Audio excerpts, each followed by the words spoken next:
नहीं, बिल्कुल 1 रुपए की कोई फर्नीचर नहीं, कोई ज्वेलरी नहीं, कोई कपड़ा नहीं और कोई गाड़ी नहीं, बिल्कुल 1 रुपए की शादी थी। अगर वो मेरे को कहते कि भाई तेरी मंदिर में शादी कर देंगे और या गली में टेंट लगा के जो भी कह देते, मैं हर चीज में खुश था। जो गुजरों का कल्चर है खाने का, उसका मतलब जैसा दाल चावल का था, हम उसको अपनावे।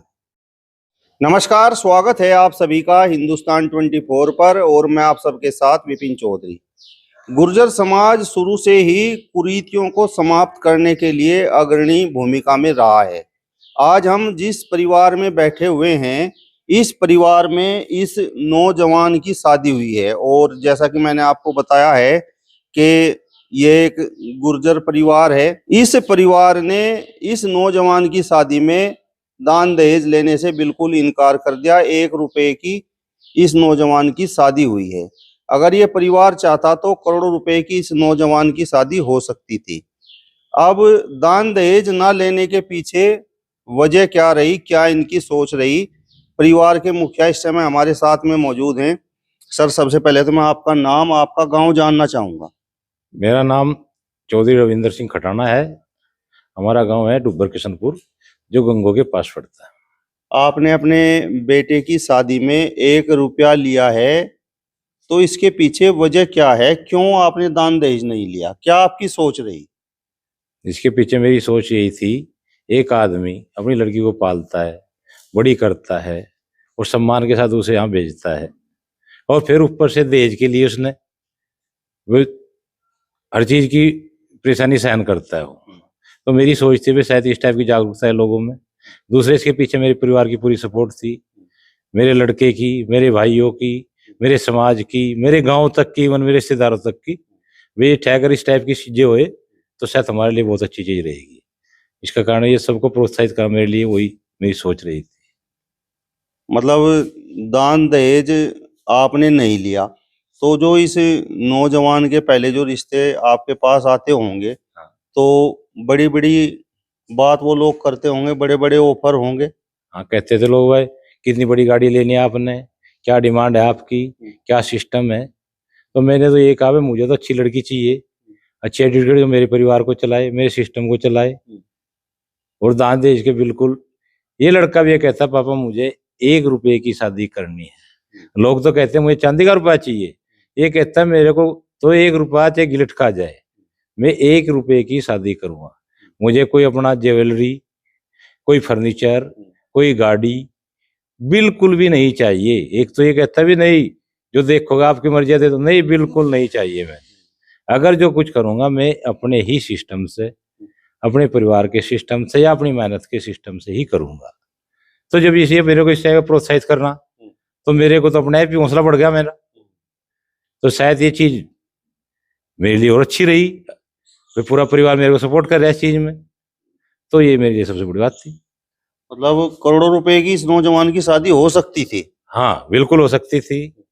अच्छी एजुकेशन है इसकी, सामाजिक सिस्टम का, मेरा खुद का सिस्टम भी अपना, आदमी समाज की हैसियत तो पूछता ही तेरी हैसियत क्या है, तो उसके हिसाब से भी, इसके एजुकेशन के हिसाब से भी ये प्रेजेंट में कनाडा में रह रहा है। तो आदमी बाहर के नाम से तो तरह तरह की बातें, भाई ऐसे कर लो, ये कर लो, तो बिल्कुल आराम से हो सकती थी।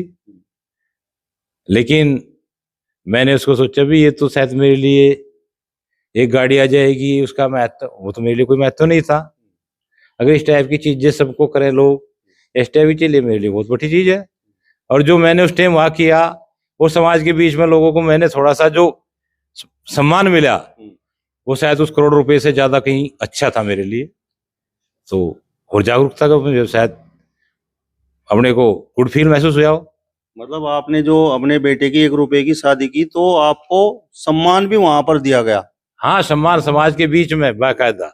अब अगर इस टाइप की शुरुआत करते हैं लोग, शायद समाज के लिए कितना अच्छा रहेगा ये टाइप चीजें। तो वो चीज तो मेरे लिए, वो जो करोड़ रुपए देने से अच्छी रही मेरे लिए वो चीज। तो मैं अपने आप को गौरवान्वित महसूस करता हूँ इसके लिए। शादी 1 रुपए की हुई या नहीं, बिल्कुल 1 रुपए की कोई फर्नीचर नहीं, कोई ज्वेलरी नहीं, कोई कपड़ा नहीं और कोई गाड़ी नहीं, बिल्कुल 1 रुपए की शादी थी।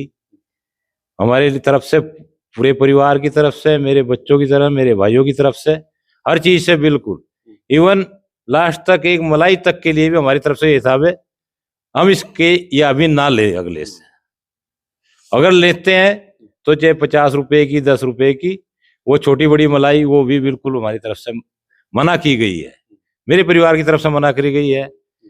मेरे गांव वाले लोग आए थे, उनकी तरफ से बोले भाई ये बिल्कुल अच्छा सिस्टम है, तो इसलिए मेरे लिए बहुत खुशी की बात है। मतलब आपने बिल्कुल लकीर खींच दी थी। हाँ बिल्कुल, देश से संबंधित, मैंने नहीं, पूरे परिवार ने, मेरे बच्चे ने भी बार बार मेरे को कहा पापा, आज के टाइम बच्चे कह दिए आप ये चाहिए, क्या चाहिए जी, मैं वो बिल्कुल पापा बोला जैसे आप कहोगे होगा तो वही, लेकिन मेरी तरफ से बिल्कुल मनाही है। इसे छोटा बेटा भी है मेरा, लड़की भी है, बोला पापा हमने कुछ नहीं चाहिए, और हमारा कपड़ा ना आए, हमारा सिस्टम ना आए, हमारे कुछ नहीं आए बिल्कुल। तो ये पहली शादी है? ये पहली शादी है मेरी। तो जो आपका एक और लड़का है? हाँ, वो लड़का फिलहाल BSc कर रहा है, और वो भी 22 साल के लगभग हो चुका है। तो उसके बाद उसका मेरा विचार तो इस टाइप के काम हो, उसमें भी बिल्कुल कम से कम सिस्टम में उस चीज को कवर करने की कोशिश करूँ। आपने पहले ही मना कर दिया था लड़की वालों को कि भाई कुछ नहीं लेंगे? बिल्कुल स्पष्ट मना कर दिया था, जब से सगाई से शुरुआत हुई वहां से लेके और लास्ट तक बिल्कुल मनाही की गई हमारी तरफ से, बिल्कुल जो मनाही की गई वह बिल्कुल स्ट्रिक्टली की गई है। ये नहीं अब आपकी मर्जी, जो कुछ आप दोगे और दे दो, भाई हमने बिल्कुल नहीं चाहिए, किसी भी किस्म का देश से संबंधित कोई भी चीज हमने नहीं चाहिए। हम तो यहाँ तक कि उसकी मलाई तक का विरोध करते हैं, ब्याज भी जाता है कभी, वो कभी कितने, उसका भी विरोध करते हैं, हमने ही नहीं चाहिए। अगर तुझे देनी है, चलो वैसे एक सिस्टम बना रखा है समाज ने, तो 10 रुपए से मलाई कर दे तुम्हारी। कुछ लोग कहते हैं कि ये जो दहेज का विरोध करते हैं या इस प्रकार की ये जो शादियां होती हैं कि बिना दान दहेज के हुई हैं, तो ये लोग पल्ले के नीचे से कुछ ना कुछ ले लेते हैं। बिल्कुल हमारी तरफ से स्ट्रिक्टली मना किया गया, ना ऊपर से लेना था, ना पल्ले के नीचे लेना था, ना पहले लेना था, ना बाद में लेना था। बिल्कुल मजबूत से विरोध किया गया, हमने बिल्कुल इससे संबंधित दहेज का कोई भी चीज हम नहीं लेंगे। अच्छा, ये जो प्रथा है कि भाई लड़की वाले को लड़के वाले के सामने हमेशा झुककर रहना पड़ेगा, तो इस पर आप क्या कहेंगे? इस पर ये कहूँगा भाई, समाज में इस टाइप की जागरूकता, एक आदमी अपनी लड़की को पालता है, अच्छी एजुकेशन, अपने सपने देखता है, सारी चीज करता है, और तमाम उम्र तक, जब तक वह लड़की का उसकी कई पीढ़ियों तक अपना सिर झुकाता है, और फिर लड़की को दहेज के लिए उसको, यार मैं कैसे इसकी शादी करूं अपर से, तो मैं तो कहता हूँ अगर ये चीज कर रहे सब लोगों में जागरूकता रहे शायद, तो लड़की को सम्मान मिला, क्योंकि लड़की ही शादी के बाद में अगले परिवार की हर चीज से नींव रखती, उस परिवार से सब कुछ अपना मानती है। शादी के बाद में लड़की अपने मायके के बजाय ससुराल वालों को 100% महत्व देती है, ऐसे हमारे समाज में। तो मैं तो ये कहूँगा भाई लड़की के लिए सम्मान मिलना बहुत जरूरी है, जागरूकता बहुत है, दहेज का बिल्कुल नहीं होना चाहिए। अगर छोटी छोटी शुरुआत सब करेंगे, शायद ये चीज बहुत अच्छी हो जाएगी समाज में। मतलब बेटी की तरह आप उसको रखेंगे, जो बिटिया घर में आई है, दुल्हन आई है? बेटी से भी ज्यादा उसको सम्मान, जैसी मेरी बेटी से भी ज्यादा उसको सम्मान मैं दूंगा, और हर रूप से उसको कहूंगा अपने स्वतंत्र रूप से जो उसकी इच्छा हो उसके अनुरूप अपना काम करे अपने परिवार, क्योंकि आने वाले परिवार मेरी तो, अगर मेरा वंश चलाएगा, मेरा सिस्टम चलाएगा, मेरी हर चीज वो चलाएगी, तो मेरे तो भविष्य है, वो मेरे परिवार का भविष्य है, हर चीज से उसका सिस्टम है, हर चीज को चलाने के लिए वो प्रयास करेगी। अगर मैं शुरू में उसको कहूँगा वे उसके बाप से दहेज ले के, तो उसके मन में तो ये चीज पहले आ जाएगी, वे यार ये तो वो मेरे प्रति या मेरे परिवार के प्रति ना सोच के तो एंटी सोचेगी वो। तो मेरी तो ये है कि उसको हर चीज से मैं कोऑपरेट करूंगा, सपोर्ट करूंगा हर चीज से। तो अगर ये चीज शायद हो जाए तो मेरे परिवार मेरे लिए बेहतर है वो चीज। चलिए, तो चौधरी रविंदर जी की बहुत बड़ी सोच है, और वो नौजवान भी यहीं पर बैठे हुए हैं जिनकी शादी हुई है, इनसे भी दो बात कर लेते हैं। क्या आपकी सोच रही है? आपके पिताजी ने अभी बताया कि आपकी भी यही इच्छा थी कि भाई जो शादी हो आपकी वो बिना दान दहेज के हो। हमेशा रोटी मेहनत की हो, सादी रोटी हो। आज भी वही है। अगर जिंदगी में भगवान करोड़ों और बहुत जितना मर्जी भी दे दे, हमेशा जिंदगी में यही इच्छा रहेगी कि मेहनत की है, जितनी भी बिलो मेहनत की बिलो, किसी का 1 रुपया नाम न रखना। बस यही चीज मेरे को बचपन से सिखाई गई। और उसी वजह से था कि ये जो दहेज वाली चीज थी, इसमें वही चीज थी कि आप किसी की, एक आदमी, अगर आप लड़की के फादर को देखते हो, वो पूरी वेडिंग में इंसान सबसे ज्यादा प्रेशराइज्ड फील करता है और बचपन से वो सोचना शुरू कर देता है उसकी हेल्थ को कोई चीज है कि हाँ भाई मैं तो बहुत बीमार हो रहा है, या होता है कि आज के टाइम में हेल्थ इंश्योरेंस कोई नहीं इंसान कराता, कहीं दवाई की चीज है कि भाई दवाई लेने जाना है, कि अपने ऊपर कुछ नहीं खर्च करना, बच्चों के लिए कि हाँ भाई एक दिन मुझे शादी करनी है, वो अपनी बहुत सारी चीजें कॉम्प्रोमाइज कर देता है। तो वो जो चीज है ना, वो सिर्फ दहेज की वजह से। अगर आज ये दहेज नहीं है तो एक आदमी मेंटली फ्री है कि हाँ भाई मुझे तो एक दिन शादी करनी है जी, उसमें कोई मेरा कोई मोटा ऐसा कोई खर्चा नहीं आएगा। तो वो चीज का एक बहुत बड़ा इम्पैक्ट है। अब अगर हमें ये है कि भाई कल को मेरे भी बच्चे होंगे, अगर मेरे बच्चे मेरे सामने बैठे हैं, और ये स्पेशली समाज में अगर 5 लोग बैठे हैं, दहेज प्रथा की बात है, तो मेरा काम है कि भाई पहले तो या तो मैं उसका एक स्टेप लेकर रखूं कि हाँ भाई मैंने ये चीज करी पहले, अब मैं उस पर बोलने लायक हूं। अगर मैंने तो लेकर बैठ गया और 4 लोगों के बीच में मैं जी हाँ जी अलग तरह से उस चीज को रिप्रेजेंट कर दूं ना, मैं करना चाह रहा था वही चीज, मेरी फैमिली भी सेम मेंटेलिटी के साथ थी, मेरी भी थी, स्पेशली मेरे जो और भी फैमिली मेंबर्स थे, सबकी हर तरफ से सेम ही हमारी सोच थी। तो हमने उस चीज को सारे ने मिला के उस फैमिली की तरफ से भी हमें बार बार कहा गया कि इसमें तो जी इसमें, क्योंकि ये होता है कि एक फैमिली बनाती है बजट कि हाँ भाई हमें इतना खर्च करना है, तो एक चीज नहीं तो जो दूसरी कर दो, दूसरी चीज। तो हमने तो हाथ जोड़ के, ये भी नहीं कि हाँ चलो कि लड़की के खाते में गिरवा दो या ये कर दो, हर तरफ से रीजन कि हाँ भाई मेन दहेज प्रथा से जो नेगेटिव इंपैक्ट्स आते हैं वो यही है कि फाइनेंशियली बर्डन आता है कि इंसान के ऊपर, वो बिल्कुल ना आए, बिल्कुल ना आए।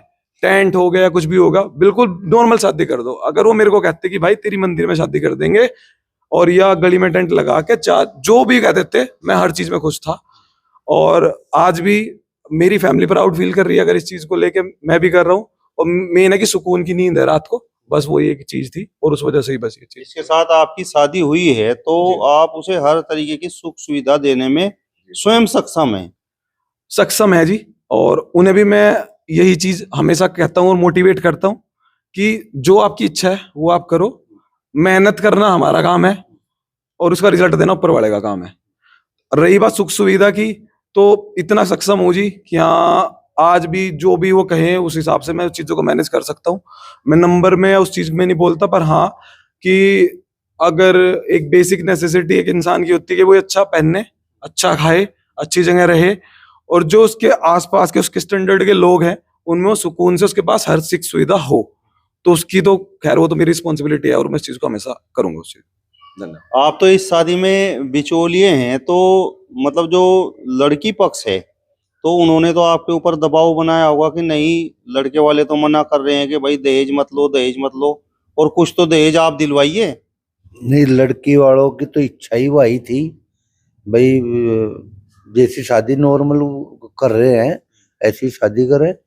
पर ये भाई है मेरा छोटा बाबू का लड़का, ये भतीजा है, इन्हें ये कह दिया था ताऊ जी, इन्हें तो ये कह दिया ताऊ जी मुझे मतलब दहेज का तो नाम ही ना लो इस विषय में, दहेज के बारे में तो जिक्र ही ना करो। भाई इन्होंने कह दिया बोले बच्चे जहाँ खुश है, मैं तो भाई उसी बात पर खुश हूँ। इच्छा मेरी भी आया था, शुरुआत तो कहीं ना कहीं से तो करनी पड़ेगी, बोले जहाँ खुल जाए वही सवेरा। छोटी सी प्रयास हम करें, हो सकता है कि 1-2 घर को और भी सुधर जाए। दूसरी बात ये रही जी, अगर लड़की वालों ने तो भाई हम ये नहीं ये कर देंगे वो नहीं, मतलब आप वो ऐसे लेते तो हम लड़के के नाम का ना, बिल्कुल नहीं, कतई। फिर मास्टर जी हैं उन्हीं में ही, और मास्टर राजकुमार जी, वो बोले भाई तो चलो जी बाप बहुत अच्छी बात है, लेकिन यो क्या क्या करे वो मलाई वगैरह का तो सिस्टम रहेगा। भाई ने इससे भी मना कर दिया, बोला हमने जब विरोधी है तो हर चीज का वो करो। उसके बाद में वो बोले जी देखो ये तो हमारा अधिकार है भाई, जो हमारे आ रहा है हम क्या क्या करें क्या ना करें, तो इस बारे में कोई वो नहीं करा। तो आपके भाई ने और भतीजे ने ये जो निर्णय लिया है तो आपको कैसा लगा? हम तो विपिन जी देखो आगे मतलब इस तो हमने यह शिक्षा मिली है, और सोच कुछ है मतलब महसूस हम ये कर रहे हैं। अगर आगे भविष्य में आगे हम कई भतीजे हैं भतीजी हैं, अगर हम 5 ही आदमियों की शादी करें, 5 की हम करें, 5 ही हम बुलावे, और जो गुजरों का कल्चर है खाने का, उसका मतलब जैसा दाल चावल का था, हम उसको अपनावे, कोशिश है ये सादा और सादा जो भोजन। क्वालिटी फूड जो हमारे यहाँ पहले, जो आज के टाइम में फूड में कि डिफरेंट तरीके जो कल्चर में चलती आ रही, दाल चावल बूरा देसी घी, उस चीज को ही हम प्रमोट करें, वापस लेकर अपने कल्चर को, जो कल्चर आज के टाइम पे चला गया आदमी कम उसको वापस ले। बेशक आदमी कम बुला लो भाई, रिश्तेदार बुला लिए, 2-4 आदमी बुला लिए, कोई वो तो करनी नहीं रेली। तो हमारा मतलब सोच ऐसी है। चलिए, तो आप देख सकते हैं इस गुर्जर परिवार ने बहुत बड़ी पहल की है और एक बड़ा उदाहरण समाज के सामने पेश किया है। आपकी इस वीडियो पर क्या राय है, कमेंट बॉक्स में हमें जरूर बताइएगा। फिलहाल इस वीडियो में बस इतना ही। अगली वीडियो में फिर आपसे मुलाकात होगी, तब तक बने रहिए हिंदुस्तान 24 के साथ। नमस्कार।